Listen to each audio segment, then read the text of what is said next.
Maiba ako. Kasi sa dami ho ng mga naririnig namin na galing sa'yo at marami na ring naniniwala na tao na nakukonvert na nakikita ko, sinasabi nila totoo pala lahat yung in-expose ni Senator Trillanes noon.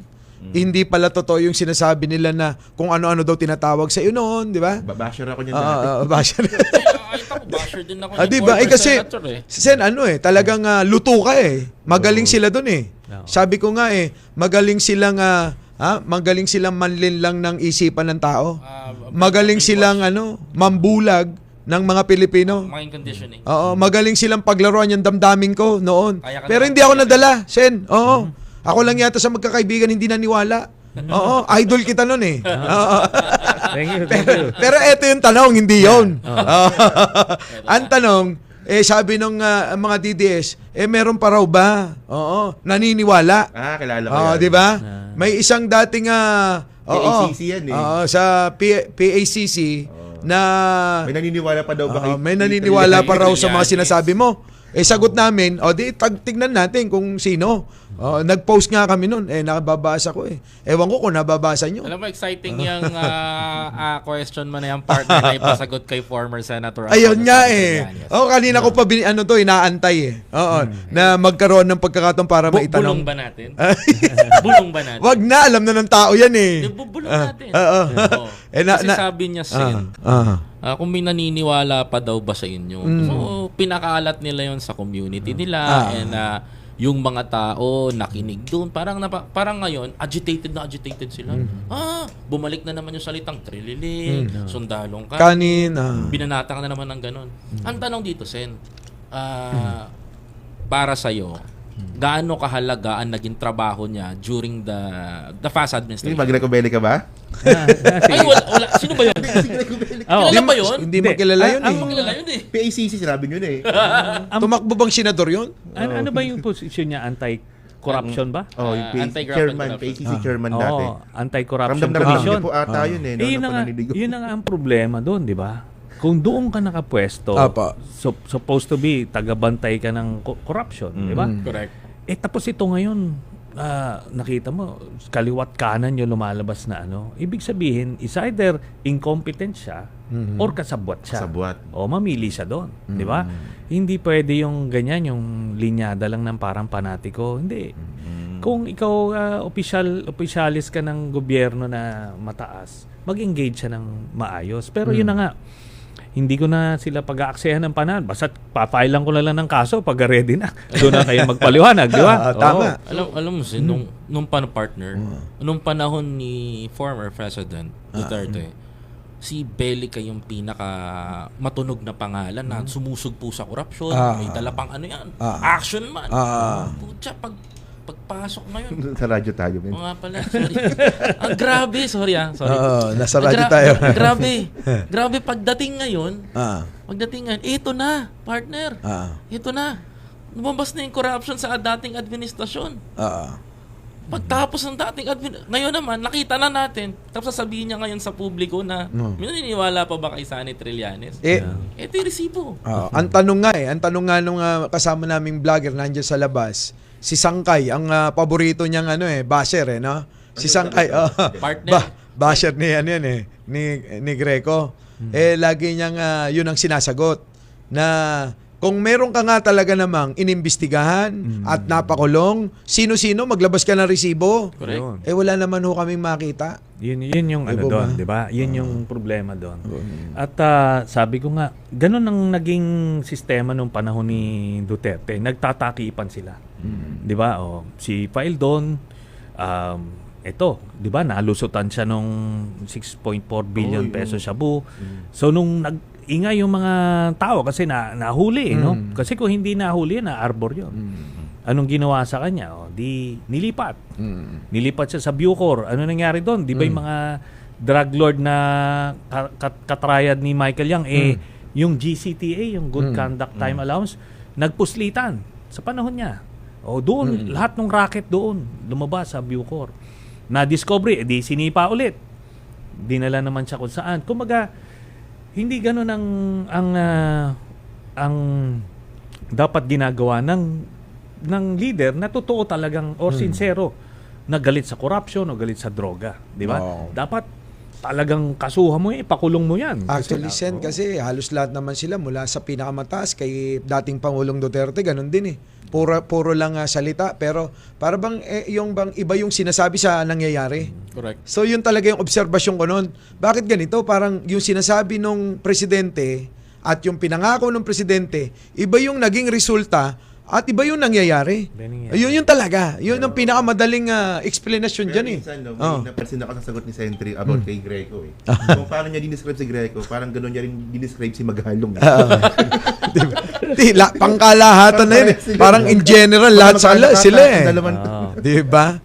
Yun eh. Di ba? Kung magkukrusada ka against corruption, dapat may bit-bit ka, may bala ka. Na para pakita mo. Hindi yung nag-ano ka lang eh. Nagma-motherhood statements ka lang. Di ba? Yun. Ako may tanong ako isa ma'am. Yung ginagawa po kasi ni Mayor Magalong na, ay, alam ko yan. Mga kurakot na yan. Kilala ko yan. Kapag tinatanong naman siya kung sino, ay, saka na lang. Ganun yung... Or kung may babanggitin man sa pangalan sa administrasyon ngayon, ni President Marcos, wala naman siyang dokumento. Di ba? Yun yung problema doon. Kasi, nung panahon ni Duterte, panay yung reklamo niya, panay yung bulong niya eh. Kaso ko mo, ina-admire niya, iniidolo niya, hindi rin. Di ba? So yung sa rock netting na yan, sinabi niya talaga kung sino-sino yung mga pero hindi naman niya nilalabas. Pero Sentry, merong binabanggit si Yusek Claire Castro na merong podcast daw si Magalong na inamin niya pala na kasama siya sa pagbuo ng tukhang. Kung napanood niyo po ba yun? Oversight siya. Chairman siya ng oversight committee doon sa PNP. Siya dapat taga-imbestiga. Yun nga ang sinasabi. May trabaho doon? Oo, na tipong hindi ba to yung widespread and systematic o yung state sponsored. Kung maabuso na. Ganun. Kung inutos talaga ng command. Okay. So, yun ang trabaho niya. Tapos nangyari to lahat, 30,000. Sabihin, either kasabwat ka or incompetent ka. Yun. Tapos alam mo, may isang mabigat din na atraso yan si Mayor Magalong. Nung dati pa siyang CIDG chief siya nung panahon ni Pinoy. Alam niyo yung Mama Sapano, 'di ba? Yung Mama Sapano. Yan. Yung Mama Sapano, operation niya ng pulis, 'di ba? May resources sila, lahat binigay sa kanila. Pumalpak sila. Hindi mo pwedeng ikakabit yan sa presidente kasi lahat ng operation ng military. Kasi nga siyang nag-imbestiga. Noong time na yun, tumataya. So, nag-imbestiga. Giniba niya si Pinoy noon dahil doon. Pero pinagmamalaki niya na objective daw siya. Teka muna, wala kang linya na tipong sasabihin niya na pwedeng si Pinoy yung may kagagawa nun. Pwede mo lang yun sabihin na tipong humihingi ng reinforcement tapos may nakita kang ebidensya na sinabi ni Pinoy, wag. Kaso nakita namin yung binigay ni Pinoy yung Viber messages niya. Conversation la hinahanap niya, kinakalampag niya yung Southcom, yung asa na yung reinforcement, asa na, bakit hindi nyo kinakalampag niya, tapos tinatanong niya itong sina Peñas na naging Duterte, no? Naging may hawak ng ba yan, yung STL o tinatanong niya, akala ko ba 400 kayo, sabi nyo 20 lang yung kalaban. Bakit? Kung nagkaroon ng misrepresentation. Tapos hindi minention, yung pala, lang ito. Para ito dun sa bounty hunting, no? $7 million. Ilang maririnig ang tao yan. Hindi, nagulat ako dun. Hindi ko alam yun. Hindi, yung $7 million noon pa yan. Kasi ayaw nyo kasing pakinggan si Sentry noon. Diba? Ako nakatutok ako sa kanya, alam ko yan. Ito, meron kayong hindi alam. Kaya nga nagulat Nasira si Pinoy na ginawang nila yan, propaganda. Walang ginagawa daw si Pinoy noon kung hindi maglaro ng ng game, PlayStation. Yun. Di ba yun, Sentry? Kita nyo, alam ko. Pero nung kay Magalong, binigay sa kanya ito na tipong hindi nga siya pinakialaman. Na tipong, sige, kung independent ka, sige, gawin mo yung tama.